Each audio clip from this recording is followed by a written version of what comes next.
Hi folks, my name is Adam and I like to make tiny nerdy things, and Pac-Man is a horrifying character. He's a legless, armless, yellow head with pitch black eyes that floats along the floor indiscriminately eating any unfortunate victim that happens to get in his way. Which makes him a perfect candidate for this channel.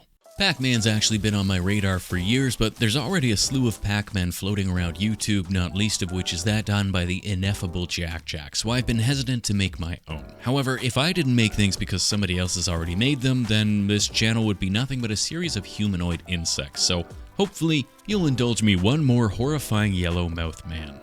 Of course, to create said horrifying yellow mouth man, I made a less horrifying shiny aluminium body that I'll then coat in clay, which will be the basis of my Pac-Man body, and will give the clay something to stick to as I try and figure out how to make a character that's literally just a mouth. Once I've got the Pac-Man dome done, I can thicken up the lips and surrounding mouthhole area, blending and smoothing it all together. I figured it's probably easier to build up the entirety of the inside of Pac-Man before making his outside, since it'll help keep me from smooshing detail as I build up the layers. As for said inside, once I've got the general shape of the mouth right up to the gum line, I'll pre-texture the inside by rolling my ball stylus back and forth before commencing the enmouthening process. This really just involves adding matching blobs of clay to both sides of the interior walls. As far as what I'm using as reference, I just vacillated between a human mouth and a snake mouth, picking the most egregious crimes against humanity from each until I was happy with the inside of my pack mouth. I then begin building up my three-part gum line by lining the gums with a double pair of long sausages. I decided early on in the process that one set of teeth wasn't going to be enough, so instead this rendition of Pac-Man is going to be teethed up to the tits, which, of course, means it's time to add said teeth. I pre-baked a whole bunch of teeth off camera using some translucent clay since it's got a great tooth-like appearance right out of the box, and by pre-baking them I can smash them into place without fear of deforming them. Then it's just a case of pressing them into place in the pre-poked tooth holes I pre-poked ahead of time. I'm also going to take a minute to texture the lips as well, since trying to get in there with tools later would be an absolute ball ache, and I'm also not using any glue to hold them in place since I already know I'm going to want to remove them later for painting so as not to ruin their lovely off-white appearance. Finally, some final texturing of the back of the gums before popping him into the oven to lock all that lovely texture in place so I can start to build up his outer shell. At this point, Pac-Man is looking kinda pointy, and I want to bring back his patented roundness, so I'll build up his outer shell with a focus on creating a nice spherical shape. Mostly this involves adding lumps and sausages of clay to the top and bottom until he's starting to look a bit more lore accurate, at which point I got tired of stabbing my fingers on his teeth, so it's time to do some dental work. I'll break out a nice sturdy block that I can line with upside down painter's tape. Then I can carefully pull out every single one of his teeth. However, because they're slightly unique to one another, to ensure that I can replace them in the correct order, I'll add them to my painter's tape block in exactly the same order I've removed them. This should make life easier later when I want to put them back. Now with the teeth removed, my Pac-Man is decidedly less dangerous, so it's back to blending and smoothing the outer body. I want the lips to be peeled back, revealing the great big happy smile underneath, so I'll line the lips in a long sausage, then blend that back to create said peeled back lips. Then another smoothing to hide all the blending marks in, and I can add his big beautiful black eyes.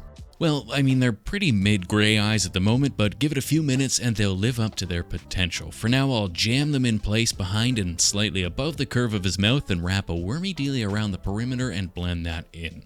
I like the idea of the eyes being like growths rather than, normal eyes, so I'll make the eye socket look kinda like gnarly looking volcanoes before moving on to the ever important enwrinkling process. Because the lips are peeled back and his mouth makes up like 97% of his body mass, there's gotta be a lot of skin being displaced as it happens, so I really need to make sure he's got plenty of wrinkles to show just how wide this mouth can go. Adding the wrinkles is as easy as adding lots of little and big wormy dealies around the perimeter of the mouth, tapering down to nothing the further back they go. Then all I need to do is blend it all together, removing the majority of the seams and adding little bits here and there to make the various skin folds. Finally, I'll use a teeny tiny ball stylus to create the connecting points between the gums and the lips, and I can get on to adding some texture. To texturize the mouth monster, I'll break out a favorite texture tool, a little roller with holes poked into it. This gets rolled back and forth across Pac-Man's pack body, which will impart the inverse of those little holes, leaving lots of little bumps all over the surface.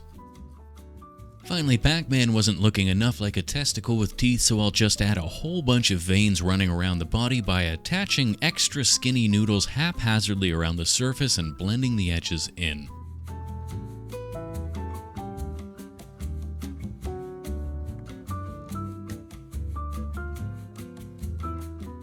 A quick roly back and forth with the ball stylus will somehow make them look even more unsettling, and I can poke some final oversized dots into his body that I'll then fill with some little balls of clay that, once blended in and textured, will act as little pustules and warts. Because why wouldn't he have pustules and warts? With that, the body is basically finished, but there's one thing that's been bothering me. How does he move around? I know the artwork shows him with hands and feet, but I think we can all agree that that's just crazy. And I think it would be equally crazy to claim that he's somehow able to levitate above the floor, so the only thing I can imagine being accurate would be that he has a whole bunch of tiny legs. Kind of like a centipede. So to that end, I made a whole bunch of tiny legs. Kind of like a centipede. I figured 6 each side for 12 in total would be enough, and I wrapped the wire in tape so that I knew they'd all be an equal size when I pressed them into place. They're made from steel wire as well, so I know they're going to be strong enough to support his body. Then, once I've poked them into his underside and angled them in an appropriately skittery pose, I can wrap the connecting portion in a layer of clay before deciding that I kind of liked them more when they were just tiny, detail-less appendages, so instead of clay, I'll coat them in a tiny bit of liquid Sculpey. Now with my legs in place, the last thing I want to do is add that final layer of surface detail, which I can do with this fancy blue nitrile glove. It comes with excellent porous texture pre-installed on the fingertip, so once I've coated the finger in Bacon Bond, I can tappity tap my way to a final layer of minute detailing. And with that, this Pac-Man is pack finished and ready for a pack painting, but first, he needs to be pack primed.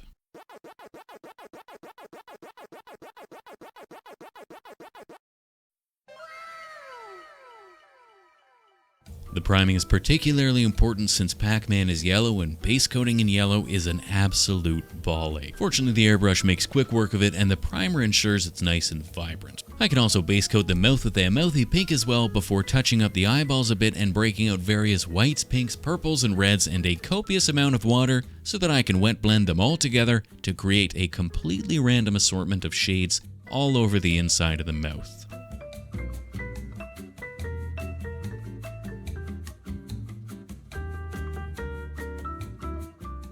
I'll then use this as my base tone so that I can lay down a dirty, dark pink wash over top with the airbrush, which will tint it just enough to make it adequately unsettling for what I'm trying to make.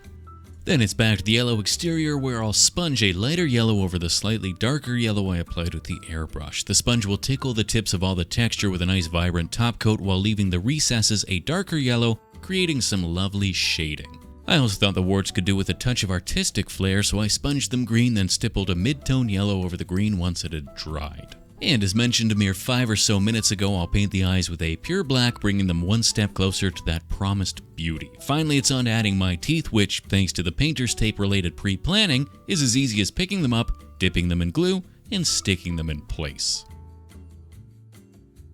They're a touch too clean though, so I'll touch the base of each tooth with a sepia wash, wiping the excess away from the tip to give them that nice, I eat a bunch of sugary fruits but never brush my teeth coloring. I'll then coat the inside of the mouth with a thick layer of high gloss varnish so it looks extra goopy. Then it's on to the final beautification of the eyeball, which involves coating it in a thick layer of UV resin so it's extra shiny and maximally beautiful. The only thing left to do then is add some slobber. To make said slobber, I'll string some extra tacky, extra stringy fabric glue between the teeth and the gums, creating lots of stringy, slobbery, and goopy bits. The glue will keep its shape and dry crystal clear, leaving me with, well, whatever this is, and what this is done. Which means I guess we're all done here and on to the glamour shots.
As always, a big ol' thank you to the fine folk over on Patreon, and a special hey how are you to the newest of them, Janine, Christy, Francine Grattan, the one and only Bean Sprout, I Love Swamp Kitties, Veronica Bloy, Levi the Clay Guy, Louisa Blanchard, Fat Thor Eatonson, Natalie Graham, Real Slim Coda, Joshua Sampaya, Cyber Snake, Mammy, Kane Porter, Peppermint, Sevraj, and Tylenol isn't for headaches anymore.